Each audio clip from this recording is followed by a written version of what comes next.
పార్వతీ పరమేశ్వరుడు. ఇప్పుడు పార్వతీదేవి శివుడు ఎంత ప్రయాణం ఇచ్చాడు పార్వతీదేవికి?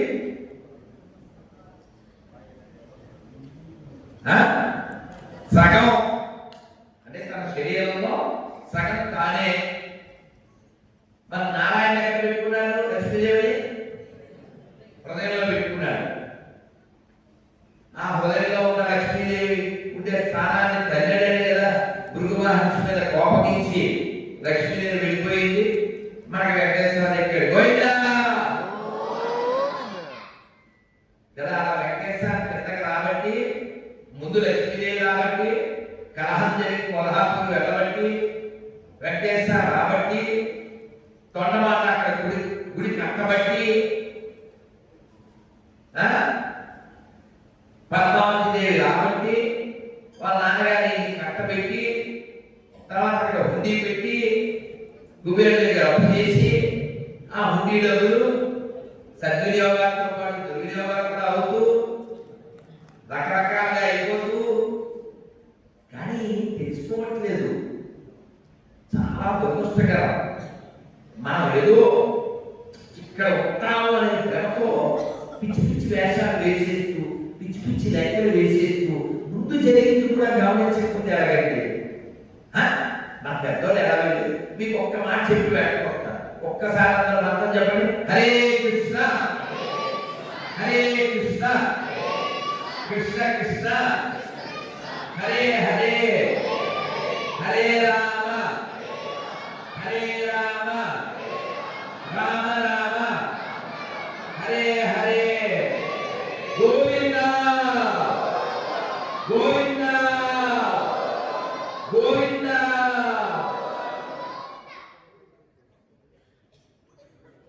ఒక మాట చెప్పి వేకొస్తాను కదా. సీతాదేవి రావణాసురుడు ఎత్తుకుపోయాడు, రాముడు లక్ష్మణుడే మిగిలాడు. వెతుకుతూ వెతుకుతూ వచ్చాడు. మొత్తానికి వాళ్ళకి ఎవరితో ఫ్రెండ్షిప్ అయింది? సుగ్రీవుడు. ఒప్పందం కూడా అయింది. సుగ్రీవుడు చాలా చాలా పరీక్షలు పెట్టిన తర్వాత రాముడు వారితో సంధి చేసుకున్నాడు. నువ్వు నాకు రాజు ఇప్పించు, నా భార్యని ఇప్పించు, నేను ఈ భార్య ఎక్కడానికి సహకారం చేస్తాను. మీకు తెలుసు కదా వారి వల్ల వానక గుహలో ఈ సుగ్రీవుడు ఇదివరకు ఒక భార్య కూడా లేదు, ఇప్పుడు డబల్. వాళ్ళ సాంప్రదాయంలో అన్న చనిపోయాడు, ఆ భార్య ఈయన భార్య ఈ ఎంజాయ్. రాముడు చెప్పాడు లక్ష్మణుతో, లక్ష్మణ చెప్పు సుగ్రీవుడు వాళ్ళ అన్నయ్య వెళ్ళిన రూట్ ఇంకా మూసుకుపోలేదని చెప్పిరా. అంటే ఏంటి అర్థం? వాళ్ళ అన్న వేసేసాను, వీళ్ళు కూడా వేసేస్తారు, అది దాని అన్ని నేర్పే చెప్పలేదు. వాళ్ళ అన్న వెళ్ళిన మార్గం మూసుకోలేదని చెప్పిరాను. మామూలుగానే లక్ష్మణుడు పోపదాలి కదా. ఆచి వచ్చాడు, చాలా గట్టిగా మాట్లాడాడు. ఆవిడ తా వచ్చి ఆయన ఊరుకోబెట్టింది. మళ్ళీ సుగ్రీవుడు అందరినీ పిలిచాడు. మొత్తం భూమండలం ఎటు వెళ్తే ఏముంటుందో అన్నీ చెప్పేశాడు. ఎప్పటికీ రామాయణంలో చెప్పిన ఆ గుర్తులు కలిగిన ప్రదేశాలు ఇంకా భూమి మీద ఇతర దేశాల్లో ఉన్నాయి. రామాయణం జరిగిందనడానికి రుజువు వరకు ఉన్నది. నోటికి వచ్చినట్టు మాట్లాడడానికి కుదరదు. We have evidence, we have ethics, we have ethics. రామాయణంలో లంకలో 4 దంతాలు కలిగిన ఏనుగులు ఉన్నాయి అని వాళ్ళు చెప్పారు. మీరు కావాలంటే గూగుల్లో కూడా వెతుక్కోండి. కొన్ని లక్షల సంవత్సరాల పూర్వం అలా 4 దంతాలు కలిగిన ఏనుగుల స్కల్ దొరికింది. అలాగే మహాభారతం జరిగిన స్థలాల్లో వెతికినప్పుడు చాలా యుద్ధానికి సంబంధించినటువంటి వస్తువులు, రథాలు దొరికినాయి. మనం విన్నది ఏమిటంటే పెద్ద నుంచి భీముడు తన బలంతో ఒక్కొక్క రథాన్ని ఇసిరితే అవి కక్షలో నిలబడతాయి. కక్షలో ఇప్పటికీ చాలా డస్ట్ తిరుగుతూ ఉందంట. చాలా వస్తువులు అక్కడ మరి భూమి ఆకర్షణ సిద్ధాంతం పనిచేయదు కదా, అలా తిరుగుతూ ఉంటాడు. సముద్రంలో ఎలా చెత్త కన్నులు కొద్దిగుతో అలా కక్షలో కూడా ఉంది. మన మానవులు వేసేటటువంటి అలా రథాలు కూడా చాలా ఉన్నాయి. అయితే మనం ఇక్కడ గ్రహించవలసింది ఏంటంటే మన పురాణాలు మన శాస్త్రాలు ఏం చెప్పినా చిత్త చివరికేమిటి, చిత్త చివరికేమిటి వైరాగ్యం కలిగి ఉండాలి, భక్తి కలిగి ఉండాలి. ఇక్కడ ఎవరు కానీ ఈ పెద్ద కుర్చీలో కూర్చున్న ఆసనంలో కూర్చున్న నేను కానీ సోఫాలో కూర్చున్న పెద్దలు కానీ వెనకాల కూర్చున్న తల్లులు కానీ ఎవరైనా వెళ్ళేటప్పుడు ఇది పట్టుకెళ్తాం అనే భావం ఎవరికీ లేకుండా, ఎందుకు లేదు? మనం ఇక్కడికి వినడానికి వచ్చాము. ఏది మనం పట్టుకెళ్ళాం, ఇస్తే ప్రసాదం పట్టుకెళ్తాం, అంత మించి ఏం పట్టుకెళ్ళాం. అలాగే ఈ ప్రపంచానికి మనం గెస్ట్ గా వచ్చాం. దేనికి వచ్చాం? మళ్ళీ పుట్టకుండా ఉండడం ఎలాగో నేర్చుకోవడానికి వచ్చాము. ఆ పుట్టకుండా ఉండే ప్రయత్నం చేయడానికి వచ్చాము. కానీ మాయ చేత ఉంటాను ఉంటాను ఉంటాను ఏముంటాను, ఎలా ఉంటావు? ధర్మరాజు గారు అడవిలో ఉన్నప్పుడు నీళ్లు జనం పంపిస్తే సహదేవుడు, నకులుడు, అర్జునుడు, భీముడు వెళ్ళడం, ఒక్కడు రాడు వెనక్కి ఈయన వెళ్ళాడు, నలుగురు పడిపోయాడు. ఆయన నీళ్ళు తీసుకోకపోతే యక్షుడు ప్రశ్నించాడు. వాళ్ళు నా మాట వినలేదు, అందుకే అలా అయిపోయారు, నువ్వన్నా సమాధానం చెప్పు అన్నాడు. ఆయన చాలా ప్రశ్నలు అడిగాడు, యక్ష ప్రశ్నలు, అన్నింటికీ ఆన్సర్ చెప్పారు. అందులో ఈ ప్రపంచంలో ఆశ్చర్యకరమైన విషయం ఏమిటి అని అడిగారు. ఏం చెప్పారు? ధర్మరాజు చెప్పాడు, హాని హాని భూతాని గచ్చంత్యమాలయం. రోజు మరణం చెందుతున్న వాళ్ళని చూస్తుంటాడు, వింటూ ఉంటాడు. మన ఏదో ఓదో వస్తే అయిపోయిందండి, 22 మంది మొత్తం అయిపోయారండి, ఏదో విమానం గుర్తుకుపోయిందండి, 270 మంది చనిపోయారండి, రైలు యాక్సిడెంట్ అండి, కారు యాక్సిడెంట్ అండి, ఏమేమి ఇవన్నీ మనం చూస్తున్నా వింటున్నాం. కానీ మనం మాత్రం ఎవరైనా ఫోన్ చేస్తే ఫైన్ ఫైన్ అంటున్నాం. అసలు ఈ ప్రపంచంలో ఆశ్చర్యకర విషయం ఏంటంటే ధర్మరాజు చెప్తున్నాడు, రోజు దేవాలయానికి వెళ్ళే వాళ్ళని చూస్తున్నా వింటున్నప్పటికీ కూడా తాను ఇక్కడే ఉంటాను అని భ్రమలో ఉంటాడే, ఇదే పెద్ద ఆశ్చర్యం. ఎందుకంటే ఆశ్చర్యం లేదు.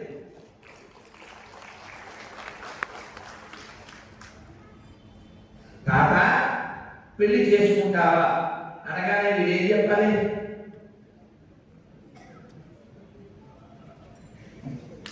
ఊరుకోరా నా అన్నా అన్నారా అంటారా?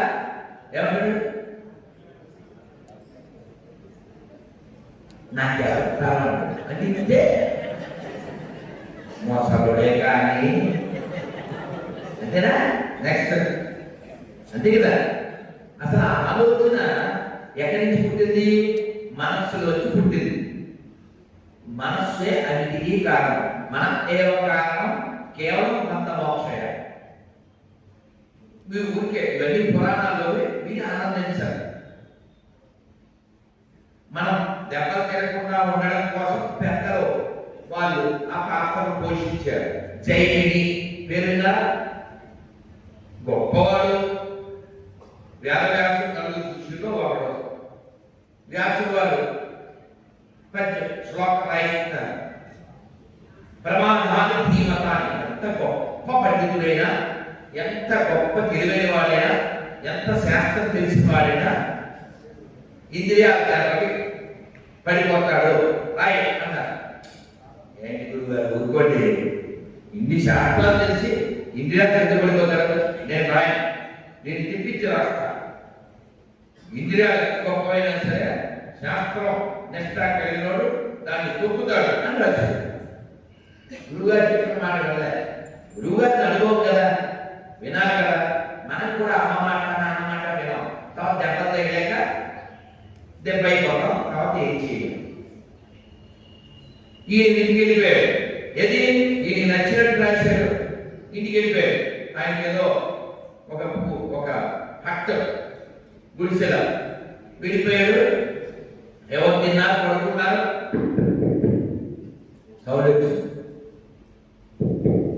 తలుపు తీశాడు. తడిసిపోయి గిసగిసలాడుతున్న అందమైన యువతి, ఓ హీరోయిన్. ఏమిటి అన్నాడు. బయట వాహనం అవుతుందండి. అవుతే సరే అండి, ఇక్కడ పడుకుంటాను, పడుకో అన్నాడు. తలుపు వేసాడు. మళ్ళీ కాసేపు శాప సరిగా ఉన్నది, తట్టుకోలేకపోతున్నాను, ఇంట్లో పడుకుంటాను, సరే పడుకో అన్నాడు. మళ్ళీ కాసేపటికి సరి తట్టుకోలేకపోతున్నాను, గొప్పడే అది ఇంకా తట్టుకోలేకపోతున్నాను. అలా డైలాగ్ పెరిగిపోయి ఇంక మరి ఈ వేడి కంట్రోల్ చేయాలంటే వేడి ఇచ్చేది బాడీ మాత్రమే, కాబట్టి నువ్వు నేను దగ్గరగా పడుకుందాం, ఈ వేడి మన బాడీ రక్షిస్తాయి అని చెప్పి దగ్గరికి వచ్చారు. వచ్చిన తర్వాత ఏమవుతుందండి, నిప్పు నెయ్యి ఏమవుతుందండి, కరిగిపోయి దాన్ని తమకం అంటారు సంస్కృతంలో. ఆ తమకం వచ్చి కౌలించుకుంటారు. కౌలించుకుంటే ఏమిటో పెద్ద పెద్ద జుట్టు జకలో అంటారు, ఎండిపోయిన జకలో. ఈయన మెత్తగా కౌలించుకున్నాడు. కొత్తగా ఎండు వచ్చి చేతిలో కనిపించింది. పెద్ద గడ్డాలు వేస్తారు. ఎవరు మీరు చెప్పండి, వచ్చిన అమ్మాయి ఎవరు?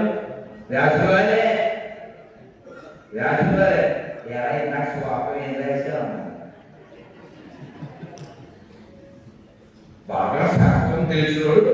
ఇండియాలు తొక్కుతాడుగా రాజ్యంగా, ఇంద్రియాలు తొక్కియా, నువ్వు తొక్కావా?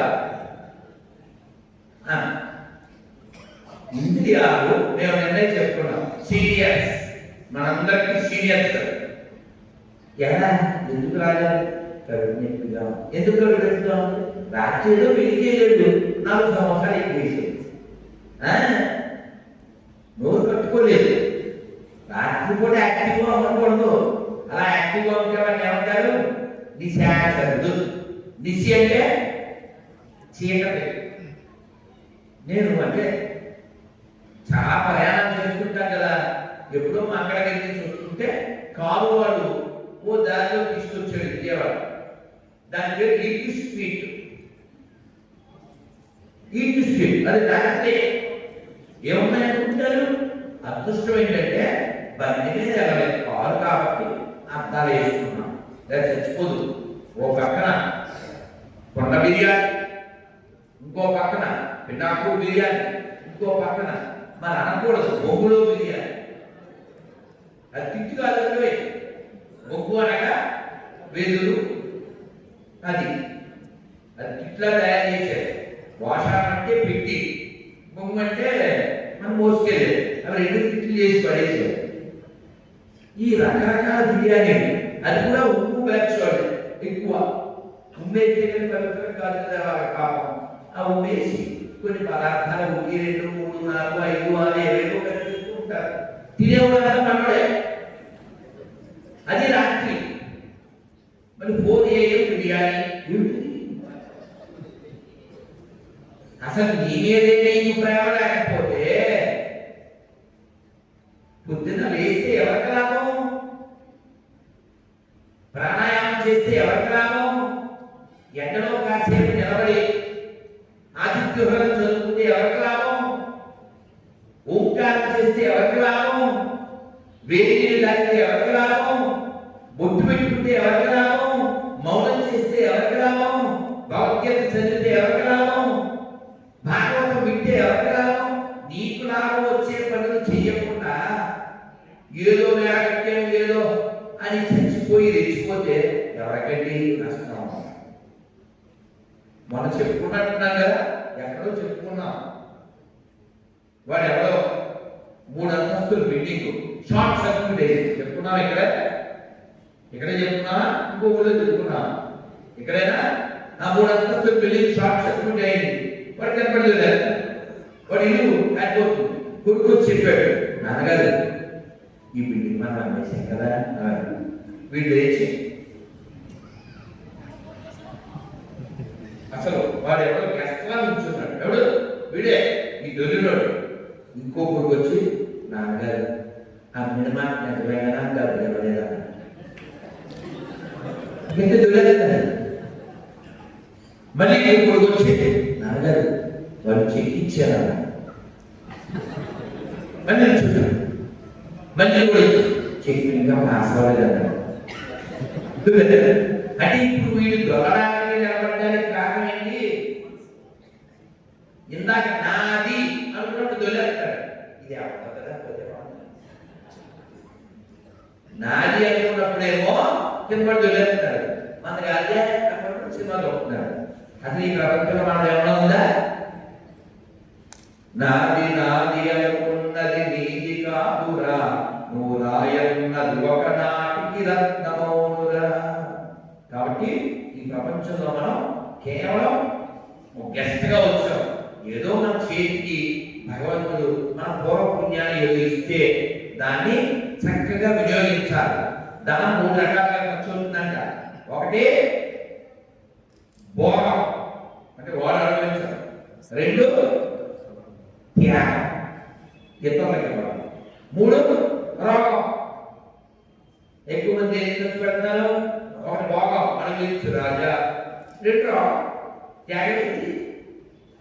అందుకని మనందరికీ ఆ త్యాగ బుద్ధి రావడం కోసమే చిన్నప్పటి నుంచి అమ్మ నాన్న నువ్వు దేవుడు కూర్చోండి అని డబ్బులు ఇస్తారు. ఎవరన్నా భిక్షగాలు ఇప్పిస్తారు. అంటే నువ్వు ఇవ్వాలి, నువ్వు ఇవ్వాలి.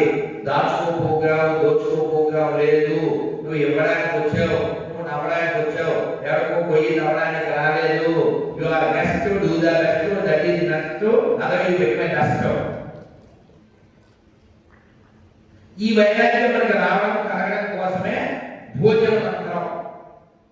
మీరు నిజాయితీ పనులు చిత్తూరు వాళ్ళు, చిత్తశుద్ధి కలిగిన వాళ్ళు ఖచ్చితంగా తినే ముందు నేను భగవంతుణ్ణి మంత్రం చెప్తాను, చెప్పను, తలుచుకునే తింటాను అన్న పుణ్యాత్ముడు ఒక్కసారి ఊరికే చెప్పరా?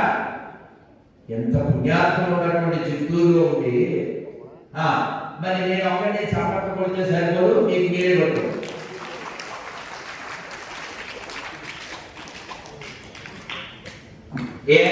ఎందుకు తలుచుకోవాలి? దేవుని ఎందుకు తలుచుకోవాలి అంటే మనకి భగవంతుడు ఇతరులకి ఏమైనా అవకాశం ఇచ్చాడు. కృతజ్ఞతని మనం ఆవిష్కరించవచ్చు, మనం చెప్పవచ్చు. మిగిలిన ప్రాణులు చెప్పలేవు కదా.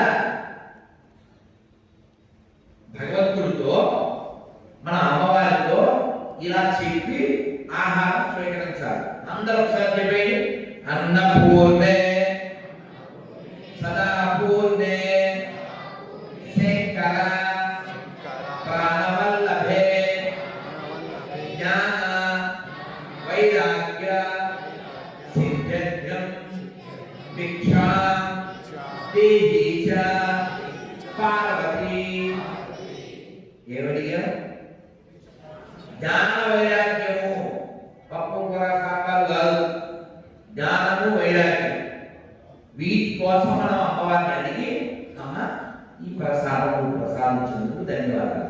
అందుకని ఎప్పుడు ఒకవేళ ఈ శ్లోకాలు అవి చెప్పలేకపోయినా భోజన మధ్య హరినామ స్మరణ గోవింద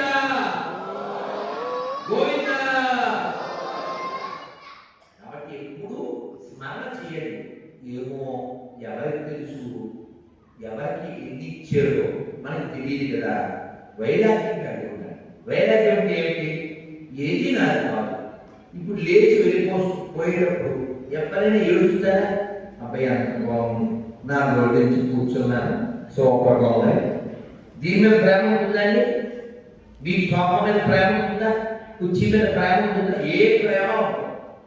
నిన్న ఒక చోట కూర్చున్నారు, ఇవాళ ఒక చోట కూర్చున్నారు. నేను ఈ 4 రోజులు ఇక్కడ కూర్చున్నాను, వెళ్ళిపోతాను. ఎప్పటికీ దీని మీద ప్రేమ లేదు. మరి మనకి దీని మీద చాలా ప్రేమ, దీని నుంచి వచ్చిన వాళ్ళ మీద చాలా ప్రేమ, దీనికి సంబంధించిన వాళ్ళ మీద చాలా ప్రేమ. ఎందుకని?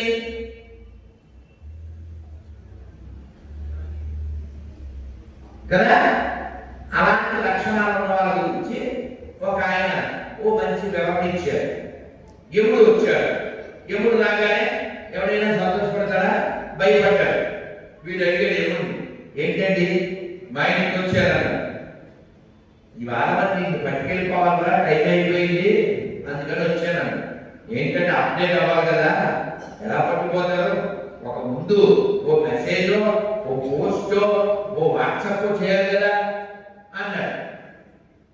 ఒక మెసేజ్ కానీ 3 మెసేజ్ పెట్టాను అన్నాడు. వీడు ఒక్క నిమిషం సార్, ఎక్కడ సార్, ఎక్కడ పెట్టారు? వాట్సాప్, ఫేస్బుక్, ఇన్స్టా అని అడిగాడు. ఆయన అన్నాడు, నేను పెట్టింది సెల్లో కదా, నీ తలలో పెట్టాను అన్నాడు. ఏం పెట్టారు సార్? మామూలుగా నీ జుట్టు ఏ రంగులో ఉండేది? 40 దాటే వరకు నలుపు, ఆ తర్వాత తెలుపు. నువ్వు అప్పుడు ఎక్స్పెక్ట్ చేయాల్సింది మలుపు, నా నుంచి పిలుపు. అవునా? అవునా కదా? తెలుపు అంటే you have to prepare for మలుపు, యమాస్ పిలుపు. కానీ మనం గాడ్ దగ్గర అని వార్నింగ్ పెడితే వీడు గాడ్ తెలిస్తే దస్కడమా. I applied 8 days before I died. అర్థమైందా? నేను ఇచ్చిన వార్నింగ్ బెల్లో నువ్వు మిస్యూజ్ చేశావు. ఫస్ట్ది. రెండోది పళ్ళు రాలిపోతాయి అని అమ్మ చిన్నప్పుడు చాలాసార్లు తిట్టింది. ఇప్పుడు రాలే టైం వచ్చింది, ఒక్కొక్కటి రాలుతున్నాయి. అప్పుడు వీడు మాతృదేవోభావంలో సాగు గుర్తు చేసుకోవాలి. తెలుసుగా సాగు చెప్పలేదా? రాలిపోయారు కదా, కాలిపోయే టైం, అందుకని రాలిపోతున్నాయి. పర్వాలేదు, పళ్ళు పెట్టించుకోవచ్చు, కానీ గుర్తుపెట్టుకోవాలి. పళ్ళు కానీ, సెల్లు కానీ, ఒళ్ళు కానీ, ఇల్లు కానీ అంతా నీళ్ళు. ఎప్పుడు వేస్తాడో పిల్లు, అప్పుడు ఉండదు పిల్లు కదా. అది గుర్తుపెట్టుకోవాలి. అది పర్మనెంట్ లాగా అర్థమందు అందంగా లేదా కాపు పాడకూడదు. రఘుడు నేను ఆశ్చర్యపోయాను, మీరు చెప్తే నవ్వుతారు. చాలా చక్కగా ఉన్న ఫోటోలో, ఫేస్బుక్లో, వాట్సాప్లో ప్రత్యక్షంగా కలిస్తేనేమో ఆ రఘుడు నాకు చిన్నప్పుడు అమ్మ వాడిన కాఫీకి పెట్టుకు వాడతారని తెలుసు, కానీ ఫోటోలు పెట్టుకు వాడతారు. అది దగా దగా ఆశ్చర్యపోయాను. ఓహో, వీళ్ళకి దేవుడు ఇవ్వడం రంగుని యాప్లు ఎత్తున్నాయి అడుగుతున్నా. మరి నీకు ఫస్ట్ వారికి ఏం చేయను? వాళ్ళు జుట్టు నువ్వేమో గార్డెన్ దగ్గర అయిపోయావు, వారిని వెళ్ళా. రెండోది పళ్ళు, మనవాడు మెంటర్ వెంటూ మాట్లాడంటారు, ఇక్కడికి వచ్చి అని ఇచ్చాడు. రెండో వారిని కూడా నువ్వు రెడీ అవ్వలేదు. ఇక్కడ ఇంత ఉపన్యాసం యొక్క ఉద్దేశం ఏంటంటే మెంటల్లీ లోపల ఎవరితోనూ వైరం పెట్టుకోకండి. ఉదాహరణకి ఏదో విషయంలో డిస్ప్యూట్, నేను ఏదో విన్నాను, ఎవరో సొంత బంధువులు ఏదో చిన్నప్పటి నుంచి పెంచారు, ఏదో ఏదో విన్నాను. ఆయన కోపం చేసింది, ఆయన పొజిషన్ మర్చిపోయాడు, వేరే పర్ఫెక్ట్ చేశాడు, ఏదో చేసేసాడు. కానీ తన జీవితం అగమ్యం అయిపోలే, వెనకాల నాశనం అయిపోలే. అందుకని ఎప్పుడు కూడా నువ్వు ఇతరుల మీద పగ చేత వైరం నువ్వు పాడైపోయింది. కనీసం నువ్వు బాగుంటావు కదా, నీ మీద ప్రేమతో నువ్వు జీవించవనుకో, నువ్వు ఇతరులను కూడా ప్రేమించగలుగుతావు. ఇప్పుడు వాడు వడ్డించేవాడు ఏం చేస్తాడు? వేసుకోండి సార్, ఒక్క రసగుల్లా ఏం అవ్వదంటాడు. ఇక్కడ రసగుల్లా, తర్వాత ఒళ్ళుగుల్లా, తర్వాత అల్లాగుల్లా. కాబట్టి వాడు వేసాడు అని వేయించుకుంటే తర్వాత దాన్ని ఏమంటారు? పోల్చుకుంటారు, ఇన్సులిన్ వేసుకోవచ్చు. కాబట్టి మనం ఖచ్చితంగా మన దేహాన్ని మనం ప్రేమించాలి.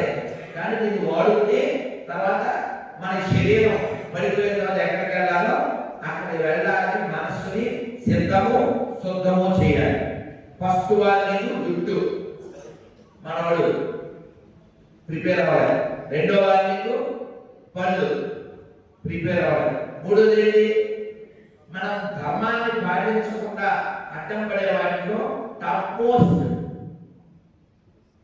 చర్మమా ధర్మమా? చర్మం ఇది టైట్గా అసలు లూజ్ అయ్యి, వీడు ఆల్రెడీ లూజ్ కదా, వీడు ఎక్కడికో వెళ్ళి దీన్ని టైట్ చేయించుకుని చిత్తూరు వచ్చి పాట పాడాడు. ఏం పాట? ఇది నేనే, ఇది నేనే, ఇది గానే, ఇది గానే. నువ్వు ఎన్ని రద్దులు చేసినా ఎన్ని హక్కులు చేసినా చివరికి బొమ్మల మీద పడుకోబెట్టి తీసుకుపోతాడు ఆయన. ఈ వార్నింగ్ ఇచ్చాడు దేవుడు. దేవుడు మనకి వార్నింగ్ బయలుచ్చాడు సిద్ధంగా. కాబట్టి కాలం గచ్చని క్రీడాయువు, కాలం గడిచిపోతుంటుంది. ప్రహ్లాదుడు బాధపడ్డాడు, రామచంద్రమూర్తి బాధపడ్డారు, ఆచార్యులు బాధపడ్డారు. మనకి మాత్రం బాధలేదు. ఐ బ్రో అని ఏంటో చేతులు ఎగరేసుకుని ఇలా అనుకుంటూ బతికేస్తుంటాం. ఒకరోజు గడిచిపోయిందంటే అర్థమేంటి? బర్త్డే వచ్చిందంటే అర్థమేంటి? Happy birthday to you, many many returns of the day అంటుంటారు. అసలు ఒక బర్త్డే వచ్చిందంటే మనం బ్యాగ్ ఒకరికి సర్దేసుకోవాలి. అది చిన్న బ్యాగ్ ఉండాలి. మనం ఇంకా రంగేసేసుకుని 76 కూడా బాయ్ మళ్ళీ మన అంకులు అనకూడదు, సారీ తాతయ్య అనకూడదు. ఇంకా ఆంటీ అంటే యాంటీ వేసుకొచ్చేస్తారు. అమ్మమ్మ ఆల్రెడీ అమ్మమ్మ, ఈ అమ్మమ్మ ఆంటీ అంటే యాంటీ అనకూడదు. రంగులు ఏమో హక్కులు చేస్తూ ఏమిటి భ్రమ. ఈ భ్రమలో బయటపడాలంటే వాస్తవంగా జీవించాలి. దాన్ని ఇంగ్లీష్ ఏమంటారు? ప్రాక్టికల్. 4 ఎవరికి తప్పవండి. దేవుడి దాన్ని నమ్మకపోయా ఎప్పుడైనా 4 తప్పవు. చెప్పండి. జన్మ, చెప్పండి. జన్మ, మృత్యు, జర, వ్యాధి, దుఃఖ, దోషాలు, దర్శనం. ఈ 4 ఎవరికి తప్పవు. జన్మ, మృత్యు, జర, వ్యాధి. పుట్టావా చావాలి, సత్యమా పుట్టాలి, మధ్యలో రోగం వస్తుంది, వృద్ధాప్యం వస్తుంది. కాబట్టి తెలివైన వాళ్ళు వైరాగ్యంతో జీవించాలి. ఈ వైరాగ్యానికి సంబంధించి చరిత్రలో 2 ఘట్టాలు జరిగింది చెప్పేస్తాను. మన సమయం ఉంటే మనం బతికోవడం ఆఖరి 10 శ్లోకాలు పాడుతూ వెళ్దాం. ఒక అబ్బాయికి 8 ఏళ్ళు. వాళ్ళ గురువు గారి దగ్గర నుంచి ట్యాక్స్ కట్టమంటున్నారు. ఎందుకు కట్టాలి? ఆయన ఎక్కడో ఓడిపోయాడు, ఎవరో పెద్ద పండితుల దగ్గర. ఈ దగ్గర డబ్బులు లేవు, ఇస్తాను. ఇవ్వకపోతే సాయంత్రం నేను జైల్లో వెళ్తా ఉన్నాను. ఈ పిల్లవాడు అడిగాడు, ఎందుకండి అంటే ఏం చేయండి, చాలా పెద్ద పండితుడు, వాదంలో ఓడిపోయాడు, అందుకని ప్రతి నెల కట్టాలి అన్నాడు. ఎవడా పండితుడు? నేను వాదిస్తాను. చిన్న పిల్లవాడుగా, లేదు గురుగారు నా కడుపు చెప్పండి అన్నాడు. ఎవరా పండితుడు? నేను వాదిస్తాను, మా గురువుగా రక్షిస్తాను అన్నాడు ఈ పిల్లవాడు. అని ఈ పిల్లవాడు వాళ్ళతో మాట్లాడి రాజుగారికి చెప్పాడు. రాజుగారికి చెప్పాడు, ఆ పిల్లవాడిని తీసుకురండి అన్నారు. వాడు వచ్చి సార్ రాజుగారు రమ్మంటున్నాను. ఏమైనా బుద్ధి ఉందా? పండితుడు ఎలా తీసుకెళ్తారా? పలకీ చేయాలి. అదవుతుందా? Strategy, practical. 8 ఏళ్ల పిల్లడు ఎవరితో వాదించడానికి వెళ్తున్నాడు? పండితుడితో.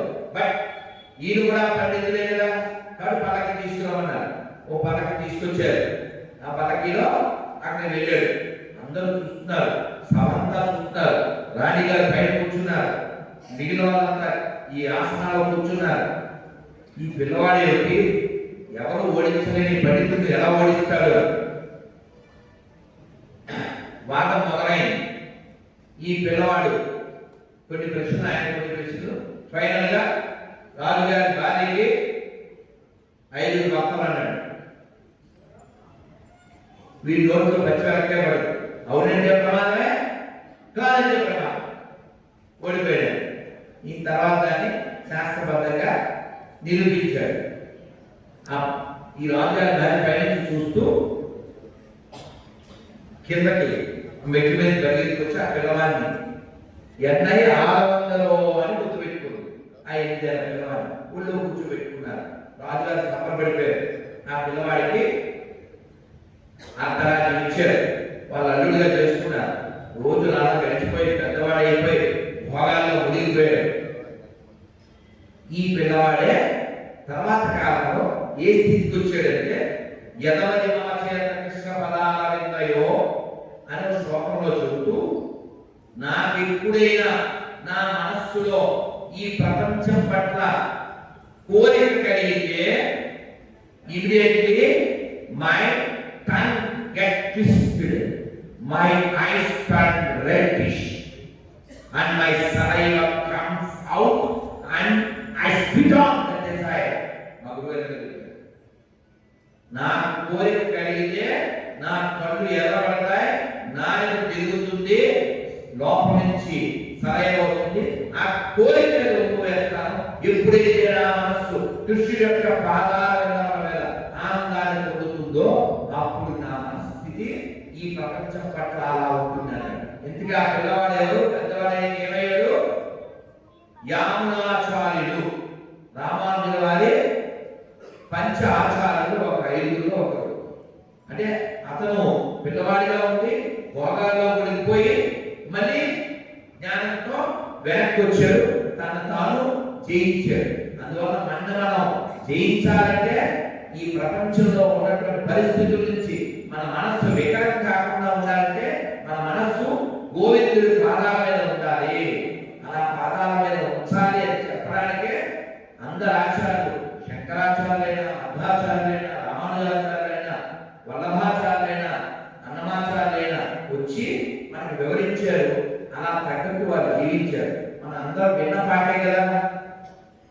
బ్రహ్మ కడిగిన పాదము, బ్రహ్మము తాయని పాదము, బ్రహ్మ కడిగిన పాదము,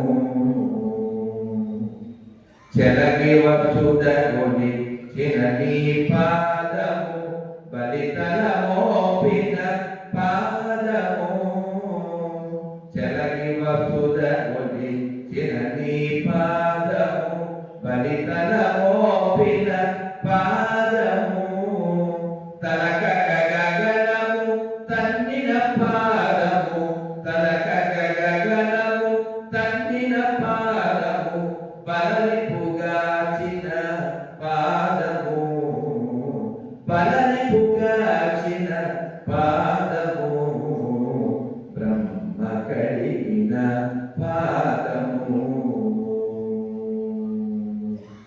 కామిని పాపము కడిగిన పాదము, కామిని పాపము కడిగిన పాదము, పాము తల నిలిన పాదము, కామిని పాపము కడిగిన పాదము, పాము తల నిలిన పాదము, ప్రేమపు శ్రీ సతి పిసికడి పాదము, ప్రేమపు శ్రీ సతి పిసికడి పాదము, పామిడి తొరగపు పాదము, పామిడి తొరగపు పాదము, బ్రహ్మ కడిగిన పాదము, పరమయోగులకు పరిపరి విధముల, పరమయోగులకు పరిపరి విధముల పరమసగడి నీ పాదము,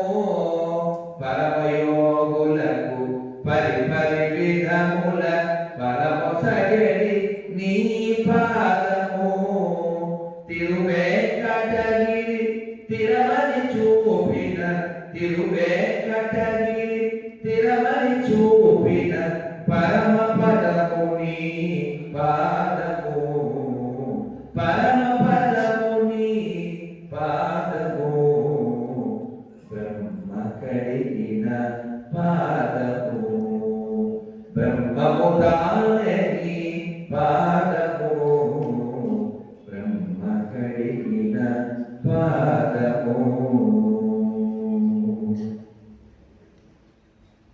గోవిందా. ఇక్కడ భగవంతుడు పాదాలు పట్టుకోమని ఎందుకు చెప్పారు? ఇది బ్రహ్మ కడిగిన పాదం. ఎప్పుడు కడిగాడు బ్రహ్మదేవుడు? వామనుడుగా విష్ణు వచ్చినప్పుడు బలిచక్రవర్తిని దానం అడిగినప్పుడు ఆ దానం 3 అడుగులు నేల అడిగినప్పుడు 1 అడుగు నేల, 1 అడుగు ఆకాశం, 3వ అడుగు బలి తలపై. ఈ ఆకాశానికి వెళ్ళిన ఈ పాదాన్ని అబ్బా రాక మా నాన్నగారి పాదం వచ్చింది, అది ఒక పాదం అని ఆయన కమండలంలో జలం తీసి కడగలేదు. అవి నీళ్లు సరిపోలేదు, అయ్యో పూర్తిగా కడగలేకపోయాని అండకటాహం నుంచి నీరు తెచ్చి ఆ పాదం కడిగాడు. అన్నమయ్య దాన్ని స్మరిస్తూ బ్రహ్మ కడిగిన పాదము బ్రహ్మము తానే నీ పాదం అని మనం మొత్తం భగవంతుడు అంతా స్మరించక్కర్లేదన్న, కేవలం పాదాలు స్మరిస్తే చాలు. దీన్నే త్యాగరాజ స్వామి వారు కూడా చెప్పారు. ఏమని?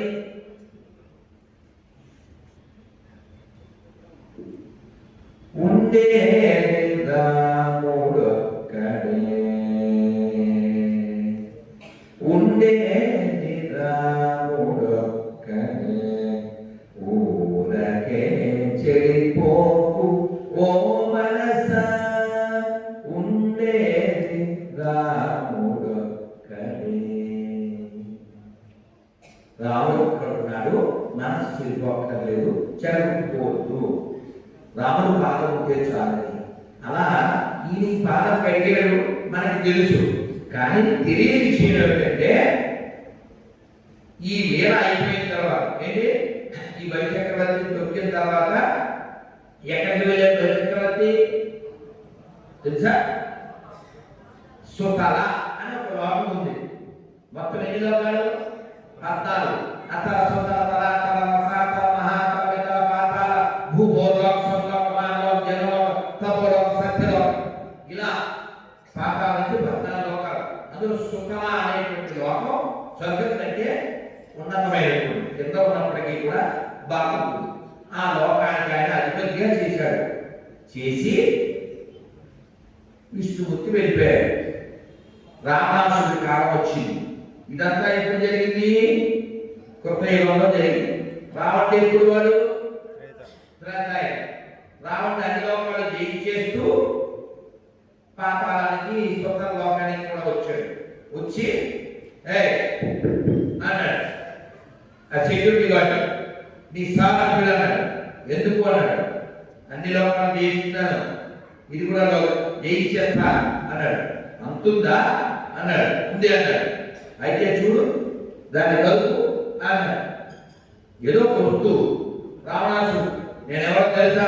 కైలాసాన్ని ఎత్తిన వాడిని, అగర్భ సర్వమంగళ కళా కదంబ మంజరి రస ప్రవాహ మాధురి విజృంభణ మధువ్రతం, ఇలాంటి వాడిని నేను, కైలాసాన్ని ఎత్తిన వాడిని. ఇది ఎంతసేపు అని చూశాడు. వెళ్ళలేదు. 2 చేతులతో వెళ్ళలేదు. 20 చేతులతో చూశాడు, వెళ్ళలేదు. ఆయుషంతో పాయసం కాదు, చెమట పెట్టు. ఏమిటిది? నేను వెళ్ళిపోతున్నాను, దానికి అర్థమైపోతున్నాను అన్నాడు. అప్పుడు ఆ సెక్యూరిటీ గార్డు చెప్పాడు, అది హిరణ్యకశిపుడి చెవిపోగు, అది హిరణ్యకశిపుడి చెవిపోగు. వాడి చెవిపోగి అనుకుంటే వాడి చెవి అనుకుండాలి, వాడి చెవి అనుకుంటే వాడి తల అనుకుండాలి, వాడి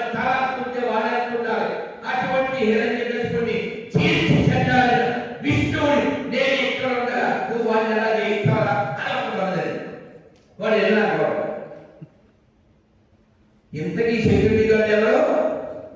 విష్ణువు. బలిచక్రవర్తి తొక్కేశాడు అని కబుర్లు చెప్పి వ్యతిరేక భావం మాట్లాడేటువంటి కొందరు బ్యాచ్ ఇది చెప్తున్నా.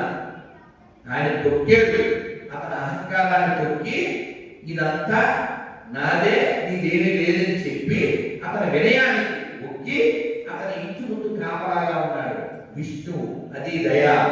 విశ్వం విష్ణు వశత్కాలో భూత భవ్య భక్తుడు. కాబట్టి భగవంతుడు మనకి ఎప్పుడైనా ఒక కష్టాన్నో ఒక అవమానాన్నో ఓ ఇబ్బందిలో ఇస్తే మన మనస్సుని ఎప్పుడు గుర్తుపెట్టుకోవాలి. ఏం గుర్తుపెట్టుకోవాలి? when all doors close, don't think it's an end, it's only a beginning. అర్థమైందా? అన్ని తలుపులు మూసుకుపోతే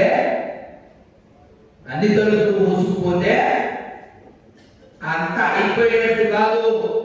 మనకి బెండ తీయడానికి మన మామూలు భాషలో చెప్తే మనకి వినయం రావడానికి భగవంతుడు ఏదో అనకుండా చేస్తున్నాడు. అది గ్రహించాలి. ఎప్పుడు వినయం పోయిందా విషయం పోతుంది. ఇంకొక సంఘటన చెప్తాను మీతో, ఇది కూడా చెప్పేస్తాను. ఒక యంగ్ బాయ్, ఎవరో కాదు, మనకి తెలియదు, రామానుజుడు తెలిసినట్టుగా ఆయన తెలియదు. అంటే ఎంబార్ వాళ్ళ పిన్ని గారు అబ్బాయి తిరుమల నంది గారి దగ్గర సేవ చేసేవాడు. రామానుజుడు వారు వచ్చి ఆ పిల్లవాళ్ళకి ఇచ్చేయండి, చాలా చక్కగా సేవ చేస్తున్నాడు వచ్చేసాడు. ఆయన గదినే కొన్నాళ్ళు గడిచిన తర్వాత వాళ్ళ పిన్ని గారు వచ్చి, రామానుజ మీరు వివాహం చేసుకున్నారు కానీ సంతానం పొందలేదు, వీడినైనా పెళ్లి చేసుకోమని చెప్పండి అన్నారు. ఏమైనా మీ అమ్మగారు చెప్పారు వివాహం చేసుకో అన్నారు. గురువుగారు ఆజ్ఞ, పెళ్లి చేసుకున్నాడు. పెళ్ళైన తర్వాత కార్యక్రమాలు ఉంటాయి.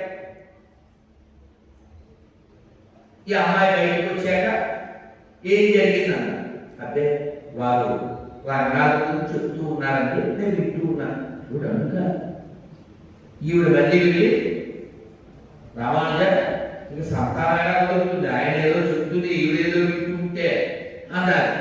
అంటే అప్పుడు ఏమయ్యా సంసారం చేస్తే సంతానంగా కలుగుతుంది, సంతానం కాకపోతే నువ్వు ఈ గృహస్థాశ్రమం ఎలా తయారవుతుందన్నారు. అంటే ఈయన అన్నారు, ఎవరు అంతటా సర్వే సర్వత్రా రంగనాథుడే కనపడుతూ ఉంటే నేను ఆ ఏమైనా పని చేయలేనండి. రంగనాథుడు కనపడుతున్నాడా అని చీకటి కొట్టులోకి ఒక సూది తీసుకురా. మనమైతే ఫోన్లో ట్రాక్ చేసుకునేది.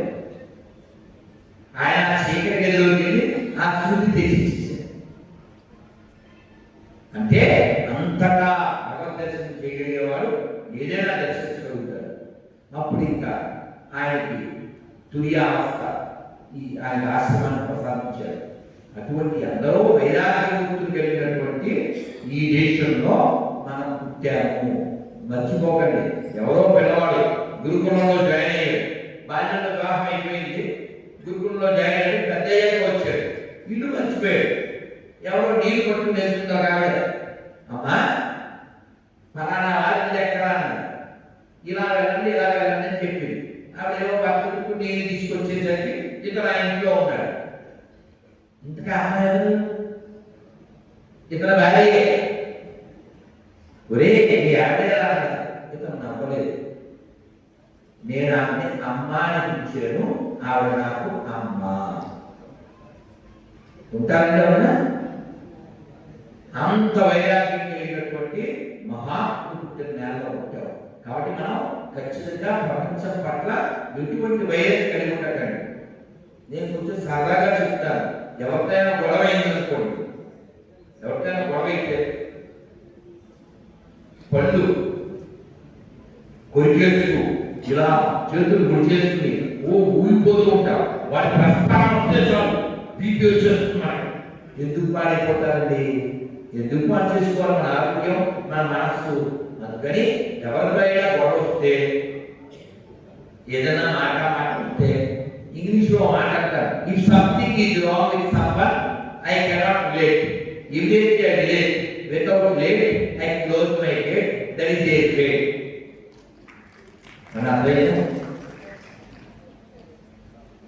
English లో అర్థమైతే బాగా సపోర్ట్ చేయాలి. If something is wrong with someone, ఎవరికైనా ఏదైనా ఓ క్లాష్ వస్తే ఇమీడియట్లీ డిలీట్. వాళ్ళ మనసు నుంచి తీసేయాలి. మన మనసులో ఎవరు పెట్టుకోవాలి? దేవదేవం భజే దివ్య ప్రభావం రావణాసురవైరి రణపుంగవం రామం దేవదేవం భజే దివ్య ప్రభావం పంకజాసన వినోద పరమనారాయణం శంకరాచిత పాద దళనౌ లంకా విశోషణం లాలిత విభీషణం లంకా విశోషణం లాలిత విభీషణం వెంకటేశం విబుధ వినుతం రామం దేవదేవం భజే దివ్య ప్రభావం.